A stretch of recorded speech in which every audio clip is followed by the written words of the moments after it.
ina. Kami po'y iligtas sa pagkakasala. Kayo po ang aming tunay na sandata, ang aming dalangin sa tuwi-tuwina. Nagdiriwang kami nagsasaya sa inyong harapan, O Birhen Maria, sa paanan. Kumahalimuya ang nagpapanguhang bulaklak na rosa. Huwag mo pong itulot ang mga sakuna sa lahat ng lugar. Birheng inang awa, sa katiwasayan, sa balat ng lupa, nasa sa inyo po ang mga pagpapala.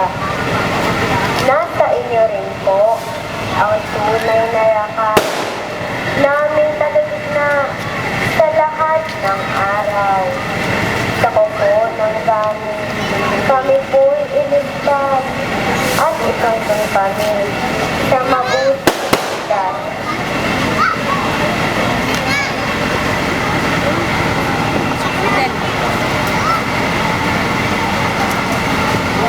At sa katapusan ng aming dalangin, Birheng mapagpala, nitong nayon namin, ang nayon at puso ay papagkasunduin upang tuluwasay sa mga gawain.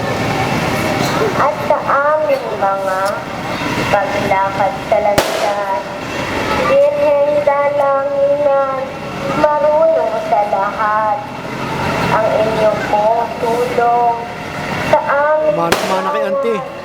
upang Mana kay auntie. itong Pilipinas. Auntie, mana sa iyo. Kamahal-mahalan, iyo pong kukukin ang makasalanan. Papagsuwasahin itong aming nayon at papamahahin ang mga halaman. Bilag ko.